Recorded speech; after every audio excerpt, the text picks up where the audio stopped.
Chapter का नाम क्या है? Linear equation in two variables. अब मुझे ये बताओ कि ये लीनियर वर्ड इससे पहले कभी सुना है? कौन से चैप्टर में सुना था हमने?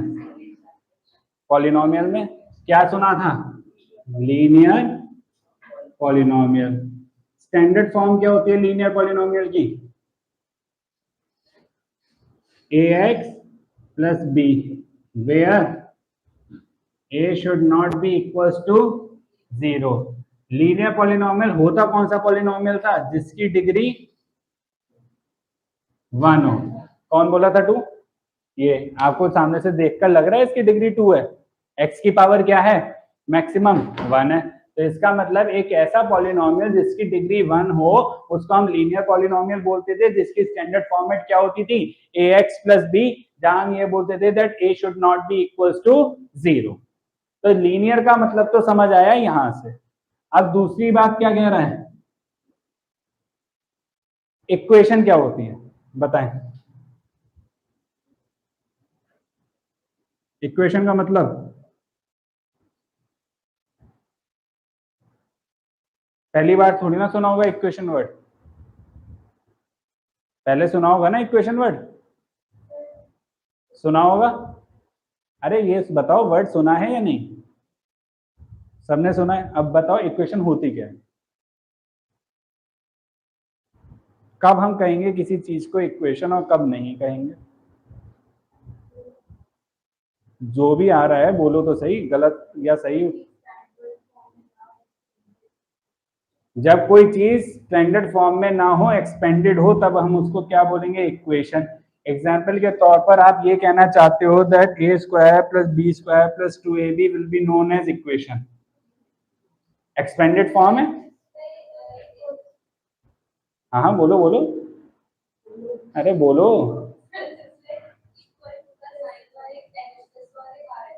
तो करेक्ट एक्सप्लेनेशन इक्वेशन का क्या है जो इन्होंने दिया कि इक्वेशन कब होती है? जब उनके पास क्या हो? एलएचएस हो, आरएचएस हो। एलएचएस और आरएचएस आता कब है? जब बीच में इक्वल्स टू का साइन हो। जरूरी नहीं केवल इक्वल्स टू का हो, और भी कोई साइन होगा तो भी चलेगा, लेकिन मैंडेटरी चीज क्या है? एलएचएस और आरएचएस का होना। तो इसका मतलब लीनियर इक्वेशन क्या होगी? अगर मैं इस लीनियर पॉलिनोमियल की आरएचएस बना दूं तो यही लीनियर पॉलिनोमियल क्या कहलाएगा? Linear equation. इसका मतलब क्या हुआ? मैं सीधे ax प्लस बी को उठा के किसके इक्वल कर दूं? तो देखो इसकी ये एलएचएस बन गई और ये आरएचएस बन गई, और यहाँ पे कंडीशन क्या रहेगी? That a should not be equals to 0, क्योंकि अगर आपने a को 0 बना दिया तो ये लीनियर रहा ही नहीं। ये किसमें कन्वर्ट हो गया? कांस्टेंट पॉलिनोमियल में, अगर b आपका क्या है? नॉन जीरो है। आगे बात समझ या नहीं? तो यानी कि ये मेरे लिए क्या कहलाएगी? Linear equation. तो लीनियर इक्वेशन एक्चुअल में क्या हुई? जब आप लीनियर पॉलिनोमियल को किसके इक्वल रख दिया आपने? 0 के इक्वल रख दिया, तो वो लीनियर इक्वेशन हुई। कितने वेरिएबल्स में है ये? कितने वेरिएबल्स में है ये? 1 2 3 वेरिएबल्स है ना?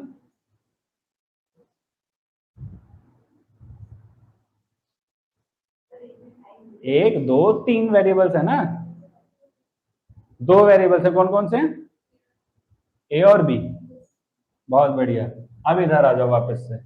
इसके अंदर कौन से वेरिएबल्स हैं? ए और बी। ए और बी। वेरिएबल पॉलिनोमियल में हमारे लिए क्या होते थे? जिसकी वैल्यू को मैं चेंज कर सकता हूं, और मैं यहां पे किसकी वैल्यू को चेंज कर सकता हूं? याद हो कि पॉलिनोमियल को हम डिनोट करते थे,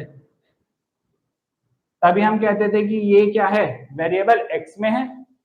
अभी ज्यादा दिन नहीं हुए हैं, सेकंड चैप्टर हुए ज्यादा 2 हफ्ते।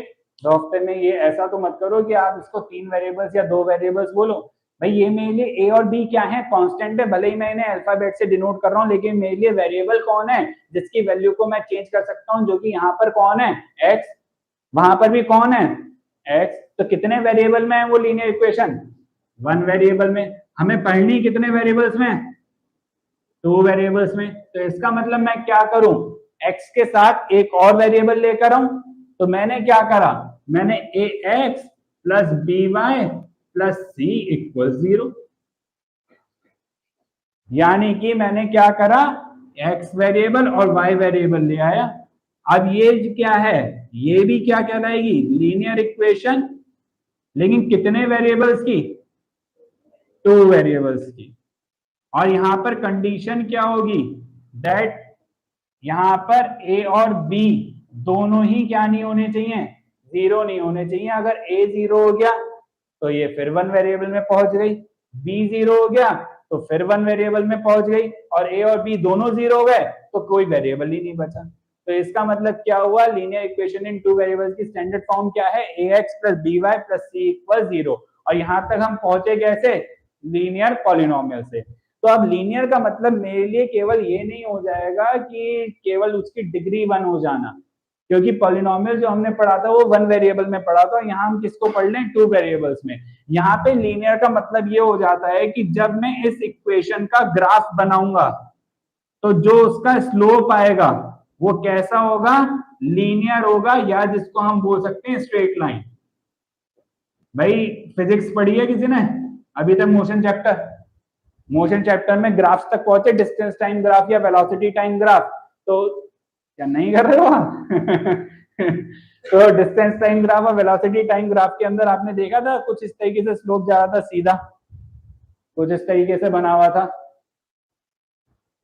तो ये जो स्लोप है इसी को हम बोलते हैं, यही एक्चुअल में स्लोप कहलाता है। और इसी को हम क्या देख पा रहे हैं कि ये स्ट्रेट लाइन है, इस वजह से हम इसको क्या बोलते हैं कि ये क्या है, लीनियर है। और ऐसी इक्वेशंस का जो ग्राफ आता है वो कैसा आता है, स्ट्रेट लाइन आता है। इस वजह से हम इन इक्वेशंस को क्या बोलते हैं, लीनियर इक्वेशन इन 2 वेरिएबल।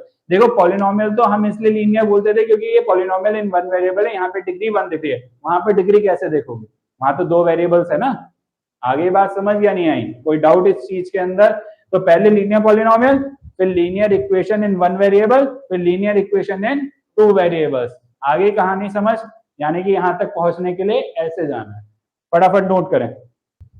अब आ जाते हैं एक एग्जाम्पल पर, बताइए सिचुएशन के बारे में।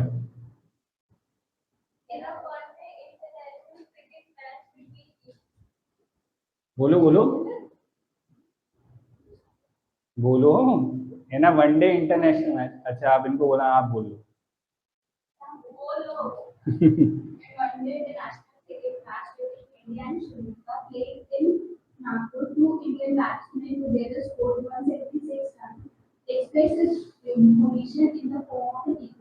दोबारा पढ़ो आराम आराम से। In a one-day international cricket match between India and Sri Lanka, played in Nagpur, 2 Indian batsmen scored together 176 runs. आप समझ आई बात क्या, कि इंडिया का और श्रीलंका का 1 डे इंटरनेशनल मैच है, कहाँ हो रहा है, नागपुर में। और वहां पे बैटिंग कौन कर रहा है, इंडिया के बंदे, और इंडिया के जो बैट्समैन हैं कितने हैं, 2। दोनों बैट्समैन ने मिलकर कितना स्कोर करा है, 176 रन, दोनों ने मिलकर करा है। ठीक है आगे बढ़े। ठीक है, हमें इसी इंफॉर्मेशन को किस में कन्वर्ट करना है, इक्वेशन में। अब इक्वेशन में कैसे कन्वर्ट करेंगे, देखिए जो वेरिएबल होगा x या y, वो कैसे पता चलेगा मैं किस चीज को मानूं यहाँ पर, क्योंकि भाई इक्वेशन अगर मुझे बनानी है तो ultimately linear equation in 2 variables बनानी है। तो उसके लिए मुझे क्या पता होना चाहिए कि x और y कौन होगा यहाँ पर। अब यहाँ पर जो सिचुएशन दी गई है, इन 3 इंफॉर्मेशन का तो कोई मतलब ही नहीं है मेरा इक्वेशन से। मेरी कहां पर है मतलब, यहां पर, यानी कि 2 बैट्समैन ने मिलकर कितने रन बनाए, 176। क्या तुमको यह पता है बैट्समैन ए ने कितने बनाए, मान लो तुम दोनों बैट्समैन हो, क्या तो हमको अगर तुम ये आकर बताओगे कि तुम दोनों ने मिलकर 176 रन बनाए हैं, तो क्या हम चारों में से कोई ये जज कर पाएगा तुमने कितने बनाए, तुमने कितने बनाए, कोई गारंटी नहीं है। यानी कि हो सकता है तुमने 100 बनाए हो, तुमने 76 बनाए हो सकता है तुमने 50 बनाए हो, रेस्ट उसने बनाए। तो इसका मतलब किस चीज की वैल्यू चेंज हो रही है, कि कितने रन्स इन्होंने स्कोर करे और कितने रन्स इन्होंने स्कोर करे।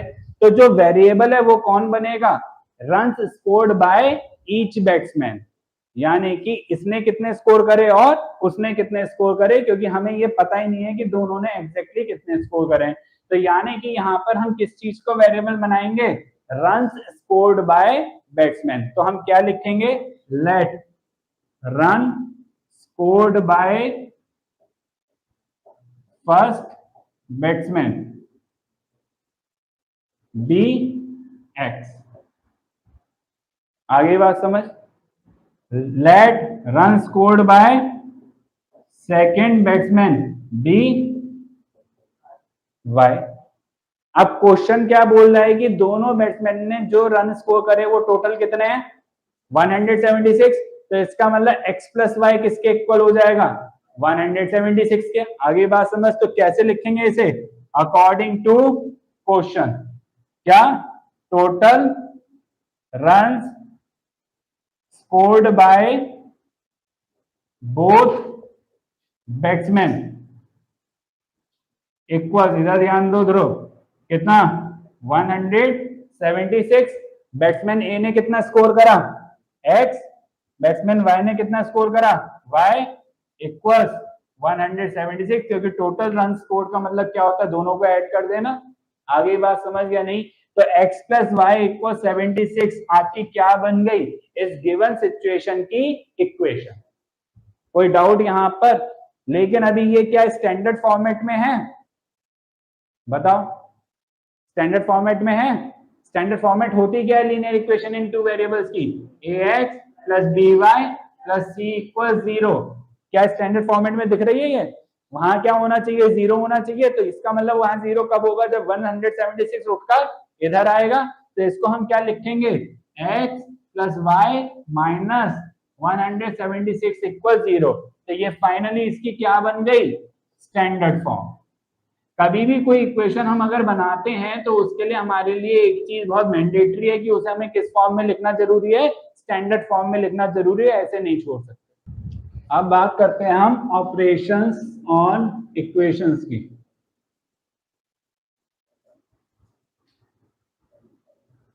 भाई अगर कोई एक इक्वेशन होगी तो उसकी LHS भी होगी और RHS भी होगी।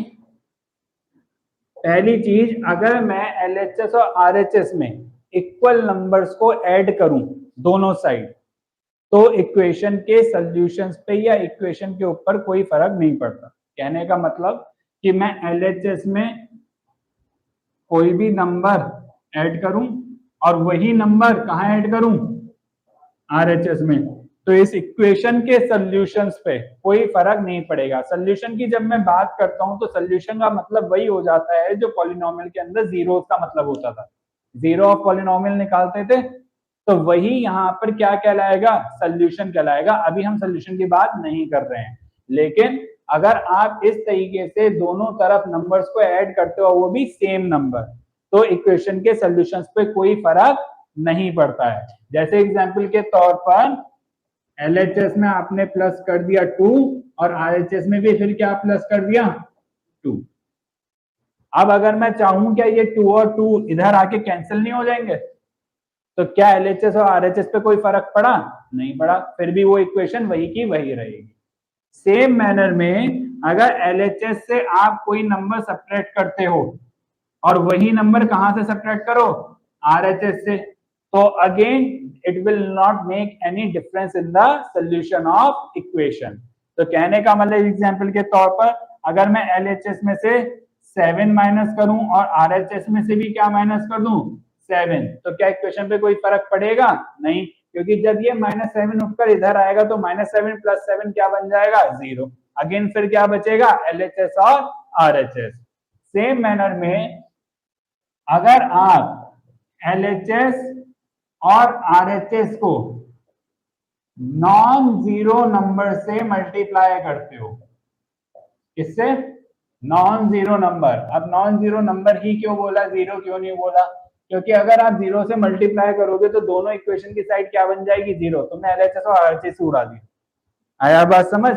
इस वजह से जब हम मल्टीप्लीकेशन की बात कर रहे हैं तो क्या स्पेसिफाई कर रहे हैं नॉन जीरो नंबर। भाई अगर मैंने गलती से ये नहीं लिखा तो तुम तो ये भी कर सकते हो ना कि सर ने बताया था और उसके बाद जीरो इक्वल जीरो, बैठो ढूंढो वेरिएबल कहाँ गए। आगे बात समझ? तो इसलिए हम यहाँ पर क्या लिखते हैं नॉन जीरो नंबर। तो यानी कि एग्जाम्पल के तौर पर अगर मैं LHS पे मल्टीप्लाई करूं 5 से और RHS पे भी मल्टीप्लाई करूं 5 से तो ये 5 नीचे आके इसको काट नहीं देगा। So it again does not make any difference in the equation. The solutions of a linear equation will remain the same. फिर लास्ट आता है कि अगर LHS को आप सेम नॉन जीरो नंबर से क्या कर दो, डिवाइड, और RHS को भी उसी से करो, तो अगेन क्या कोई फर्क नहीं पड़ेगा. जैसे एग्जांपल के तौर पर अगर मैं LHS को डिवाइड करता हूं 4 से और RHS को भी डिवाइड करूं 4 से, तो क्या होगा, ये 4 ऊपर जाएगा तो इस 4 को काट नहीं देगा, तो अगेन क्या बचा, LHS और RHS. अब यहाँ पर भी नॉन जीरो नंबर क्यों लिया, अगर मैं LHS को 0 से डिवाइड करूंगा और RHS को भी किससे डिवाइड करूं, 0 से, मिलेगा क्या ये बताओ, 0 0 0. टेबल पढ़ो 0 का, जरा पढ़ो टेबल. काटने के लिए टेबल ही तो पढ़ोगे. अगर 2 होता तो क्या करता मैं, 2 1 जा 2 2 2 जा 4, जब तक LHS नहीं आ जाता. 0 का टेबल पढ़ो, पढ़ो, कोई तो पढ़ो. पांचों ने बोला ना काट देगा तो 0 का टेबल आता है, बोलो. तो यानी कि ऐसे ही चलते चले जाओगे, हमेशा क्या आएगा, LHS आ पाएगा क्या कभी, बताओ. तो क्या ये डिवाइड हो पाएगा. तो जब भी कोई नंबर 0 से डिवाइड होता है तो वो डिवीजन ही पॉसिबल नहीं होता है, उसको हम बोल देते हैं नॉट डिफाइंड. क्या बोलते हैं उसे, नॉट डिफाइंड. एग्जाम्पल के तौर पर देता हूं मैं आपको 2/0. डिवाइड करोगे तो कुछ इस तरीके से लिखोगे, पढ़ो टेबल. 0 1 जा 0 0 2 जा 0, फिर क्या बच गया 2, 0 5 जा 0, फिर क्या बच गया 2, और ऐसे ही चलते चले जाएगा. तो इसका मतलब 0 से डिवीजन पॉसिबल नहीं होता है. तो ऐसे केस में हम क्या लिखते हैं, नॉट डिफाइंड. इन शॉर्ट लिखा है मैंने ND, जिसका मतलब क्या है, नॉट डिफाइंड. कहीं कहीं पर आपको ये साइन भी मिल जाएगा जिसका मतलब क्या होता है, इंफिनिटी. आई बात समझ या नहीं, कोई डाउट इस चीज के अंदर. तो इसी वजह से हमने यहाँ पे भी क्या स्पेसिफाई करा है, नॉन जीरो नंबर. आ गई बात समझ. एग्जाम्पल्स पर आइएगा. एग्जाम्पल 1 पेज नंबर या फिर 56 बोलिएगा तेज.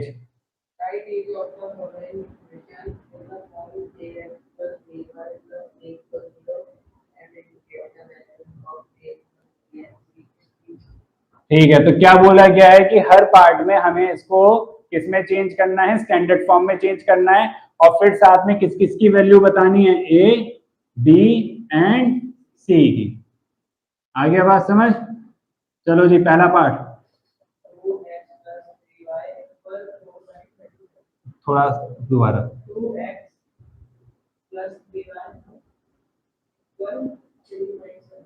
सेकेंड पार्ट आप सही है. सेकेंड पार्ट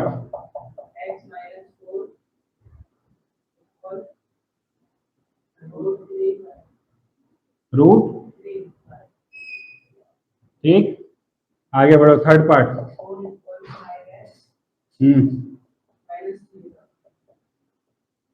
फोर्थ पार्ट क्या, हाँ बस ठीक है. सबसे पहले पार्ट को लेते हैं. क्या लिखा है, 2x + 3y = 4.37. स्टैंडर्ड फॉर्म में लाने के लिए क्या करना पड़ेगा,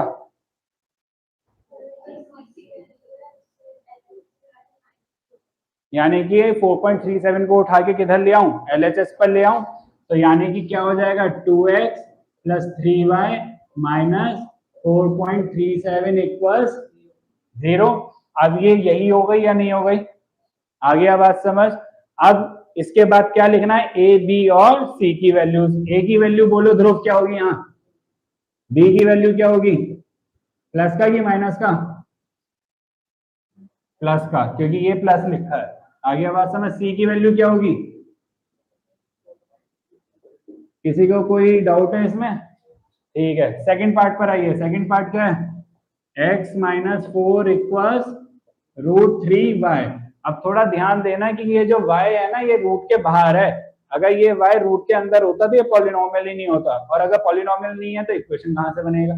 आ गया बात समझ। जो पॉलिनोमियल के कंसेप्ट में बताया था कि कोई भी अलजेब्रिक एक्सप्रेशन कब पॉलिनोमियल कहलाता है, जब वेरिएबल्स के एक्सपोनेंट्स क्या होने चाहिए, होल नंबर्स होने चाहिए। तो ये जो y है ये इस रूट के बाहर है, अंदर नहीं आएगा। अब इसके अंदर क्या करना है, किसको उठा के लेकर आए इधर, √3y को, तो ये इधर आएगा तो क्या बनेगा, x minus √3y minus 4 equal 0। किसी को प्रॉब्लम इसको समझने में, भाई माइनस ये √3y उठकर इधर माइनस का आएगा।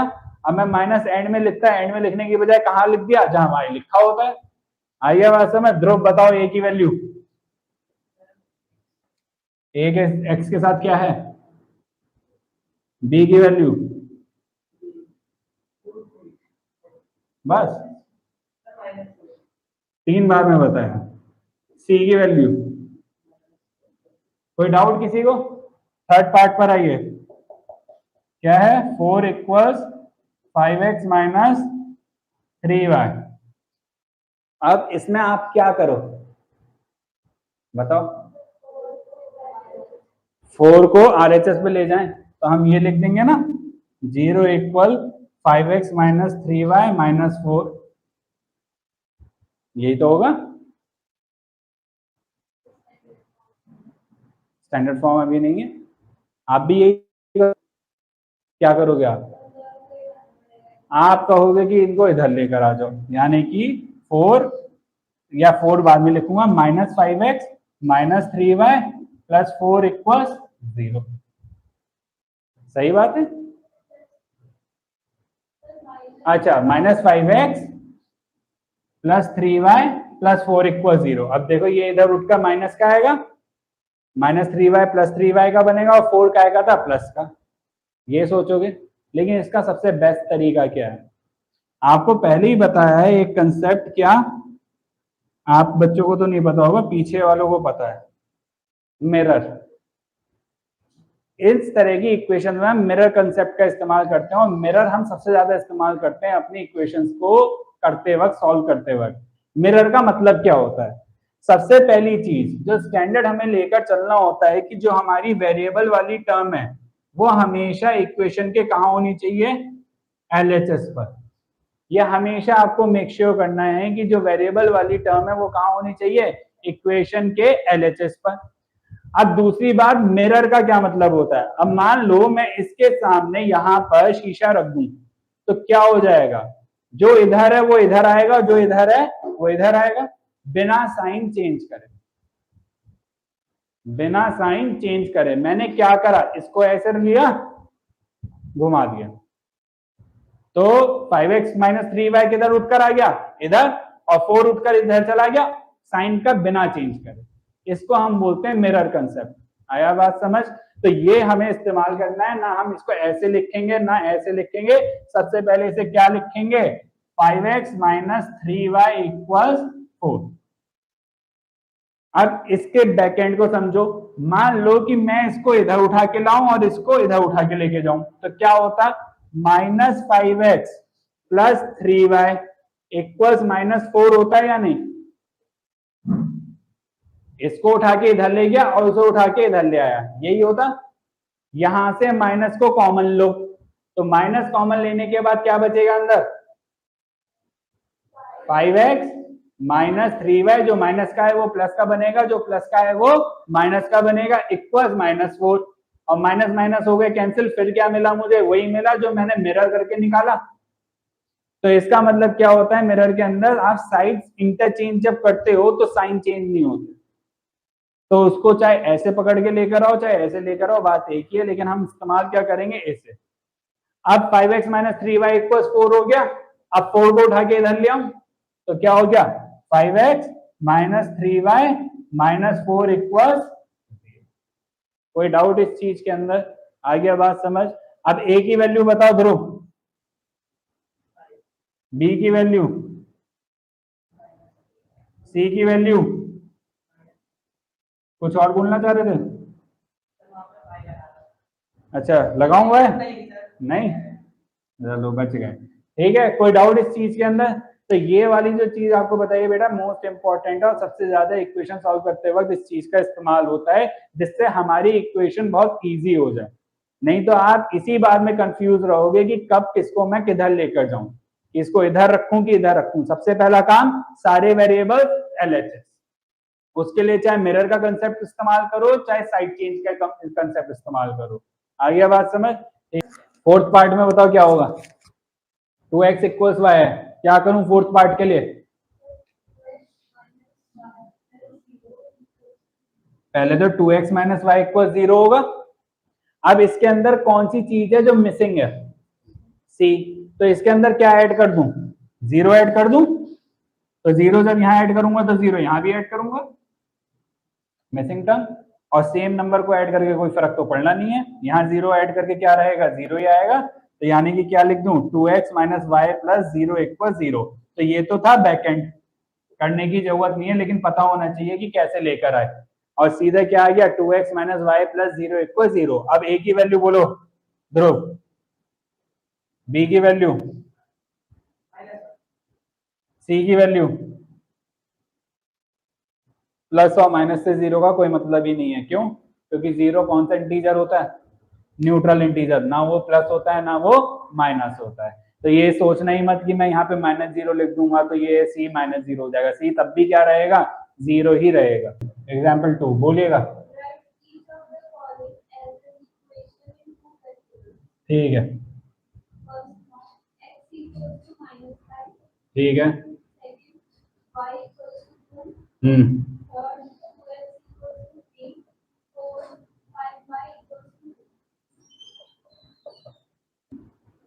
अब ये जितने भी गिवन पार्ट्स हैं इनमें कितने वेरिएबल्स हैं? यहाँ पे केवल x है, यहाँ केवल y है, यहाँ केवल x है और यहाँ भी केवल क्या है? y। और हमसे बोला क्या है कि इनको हमें किस फॉर्म में लिखना है? Linear equation in 2 variables. यानी कि जो वेरिएबल यहाँ मिस है उसको लेकर आना है, उसको लाने से पहले इसे स्टैंडर्ड फॉर्मेट में करूंगा और उसके बाद जो मिसिंग वेरिएबल है उसे लेकर आऊंगा। कैसे लेकर आऊंगा देखिएगा।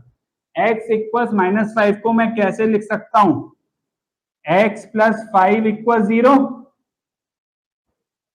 अब इसमें और लीनियर इक्वेशन इन 2 वेरिएबल्स की स्टैंडर्ड फॉर्म में क्या फर्क है कि वहां पर y है, यहां पर y नहीं है। तो मैं क्या लिख सकता हूं इसको? x plus y plus 5 equal 0। लेकिन यहाँ पे y का कोफिशिएंट क्या होगा? 0। क्योंकि जब मैं 0 से y को मल्टीप्लाई करूंगा तो क्या आएगा? 0 आएगा। फिर इक्वेशन कहां बन जाएगी? x plus 5 equal 0। यानी कि इक्वेशन में मैंने कोई भी चेंज नहीं करा और उसको किस में लिख दिया? 2 वेरिएबल्स में लिख दिया। तो यानी कि मिसिंग वेरिएबल को अगर इक्वेशन में लेकर आना है तो उसके कोफिशिएंट को क्या लिखना है? 0 लिखना है। आगे बात समझ या नहीं आई? ऐसे ही अब सेकंड पार्ट पर आओ। y माइनस 2 इक्वल 0, यहां पर कौन सा वेरिएबल मिसिंग है? x। तो x को अगर लेकर आना है तो क्या लिखूं? 0x plus Y minus 2 equal 0। आगे बात समझ या नहीं? Third part 2x equal 3।